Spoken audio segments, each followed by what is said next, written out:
Okay, good. Well, I guess I'll go ahead and start then. My theory topic is Christian anarchism, and just being Mormon, I'm also going to talk a little bit about the explicitly Mormon scriptures, teachings, things like that that are compatible with anarchism as well, but we'll just start with the broader Christian stuff.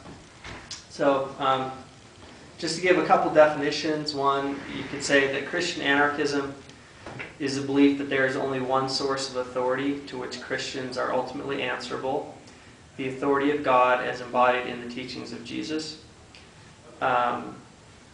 So there are a lot of, maybe you've seen like anarchist punks walking around with shirts that say against all authority.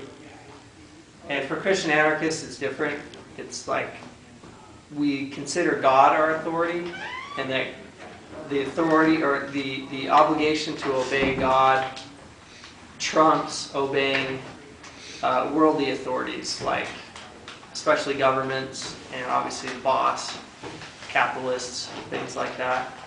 But we wouldn't, obviously we wouldn't say, oh, we're against all authority. We feel like we acknowledge God as an authority and that we should follow God and what we feel like are God's, and especially Jesus Christ's teachings, which is going to be different from maybe some secular anarchists who would say, if there is a God, we should abolish him, things like that. So, anyways, there's a difference there. And one good example of that is a German Protestant theologian named Dietrich Bonhoeffer. I don't know if you guys have ever heard of him, but he was a pretty famous theologian, wrote some pretty famous books about Protestant theology, and he was actually involved in the plot to assassinate Hitler. Again, because it's wrong to obey, the government when they're doing terrible things, and if you're forced to choose between following God and following the government, then obviously you should follow God. And he actually wrote an anti-Nazi pamphlet or article that was entitled God is my Führer. And Führer is the word that everyone used for Hitler. It just means leader in German. And that's what Hitler called himself, is like the leader of the Führer. And so he wrote this article that was published, I believe, in a newspaper entitled God is my Führer, directly saying it's not Hitler, it's God instead, which I really liked. And so actually, when the Iraq War started, just in the BYU newspaper, I wrote an opinion piece that was entitled just that, God is my Führer. But then they changed it and took the German word out and just said God is my leader. So I was kind of pissed about that, but at least they published it. At any rate, so that's kind of an example. Although, there are other anarchists who would say that, Chomsky especially, who would say, it's not that as an anarchist you're against all authority, but you're against illegitimate authority. So obviously the authority of a parent is like beneficial and good, because, not always, there are parents who are assholes, but, your kid's running out in the street, or you're telling your kid, hey, don't do heroin or whatever else, because these things are just destructive. That's like good authority, whereas there are plenty of kinds of authority, particularly the state and capitalists, etc., that is not legitimate. And if you claim to have authority, you need to prove that your authority is legitimate. It shouldn't just be assumed that it is. So, at any rate, just to make that quick distinction. So here's another definition of Christian anarchism that was written by a pretty famous Christian anarchist named Ammon Hennessy.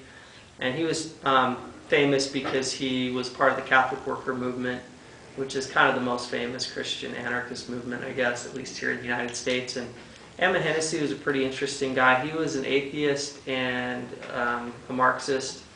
And during World War I, he was thrown in jail for basically dodging or refusing to participate in World War I. People were getting conscripted or drafted to go to World War I, and he refused, and so he was put in jail. And just from causing problems with the authorities in prison. He was in prison for about 3 years, but he spent a lot of that in solitary confinement. And the only book that the jailers let him read was the Bible. So he was just kind of stuck with reading only that for long periods of time.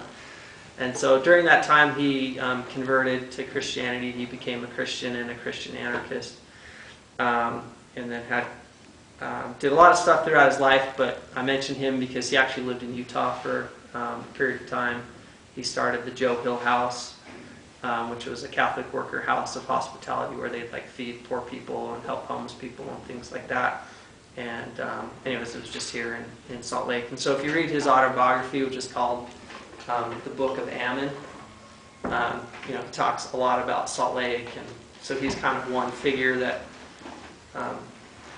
obviously wasn't Mormon, but just has a tie to Utah. So anyways, so Edmund Hennessy wrote this. He said, or he defined Christian anarchism as being based upon the answer of Jesus to the Pharisees when Jesus said that he without sin should be the first to cast the stone, and upon the Sermon on the Mount, which advises the return of good for evil and the turning of the other cheek. Therefore, when we take any part in government by voting for legislative, judicial, and executive officials, we make these men our arm by which we cast a stone and deny the Sermon on the Mount. The dictionary definition of a Christian is one who follows Christ, who is kind, kindly, or Christ-like. Anarchism is voluntary cooperation for good with the right of secession. A Christian anarchist is therefore one who turns the other cheek, overturns the tables of the money changers, and does not need a cop to tell him how to behave. A Christian anarchist does not depend upon bullets or ballots to achieve this ideal. He achieves that ideal daily by the one-man revolution with which he faces a decadent, confused, and dying world. Edmund Hennessy, he was a little bit on the side of, he wasn't an individualist anarchist. He's definitely not a capitalist. I mean, he considered himself like an anarchist or libertarian socialist. But he really believed in just being a one-man revolution, and he spent his life doing that. A lot of Christian anarchists would say, hey, it's wrong to pay taxes because that's contributing to the state, which engages in war and kills people and executes criminals and things like that, and that's against the Sermon on the Mount of turning the other cheek and not resisting evil. Another famous Christian anarchist was Leo Tolstoy. He's probably like the person considered kind of the founder of Christian anarchism, you could say. And in his really famous book called The Kingdom of God is Within You, he talks a lot about that passage. There's a passage in the New Testament where Jesus talks about, or where Jesus says, do not resist evil, which is of course different than we usually think, oh, resist evil. And so Tolstoy especially took that to mean that you should be a pacifist, again, returning good for evil instead of returning evil with evil.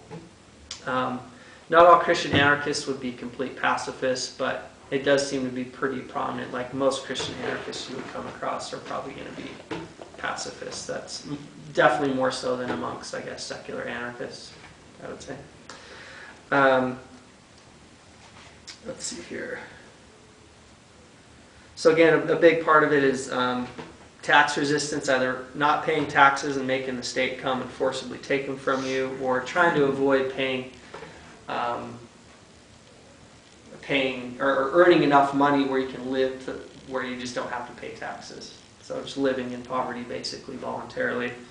Also because Jesus lived in poverty, so trying to emulate the example of Jesus. On the other hand, there were some other Christian anarchists who I think probably did a better job of being part of active, large organizations, socialist organizations, than, say, Edmund Hennessy, who kind of did a lot on his own. One example of that is Thomas Haggerty, who was a Catholic priest from New Mexico and one of the founding members of the IWW, or the Industrial Workers of the World, which you guys all know about. And Haggerty is credited with writing the IWW preamble, assisting in the composition of the Industrial Union Manifesto.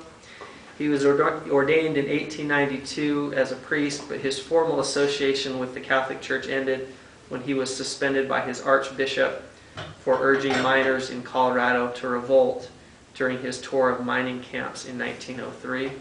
And that was a pretty tense time in labor history. I think Big Bill Haywood was really kind of made his name during that time, who is another founding member of the IWW, who also actually is from Salt Lake. He wasn't Mormon, he was a committed atheist, but he was from Salt Lake. So there's a lot of really interesting socialist history that has to do sometimes with the Mormon church, sometimes with not, but just having to do with Utah. Obviously, Joe Hill is another example you guys all know. Let's see, at any rate, Haggerty is not commonly regarded as a Christian anarchist in the Tolstoyan tradition, but rather as an anarcho-syndicalist.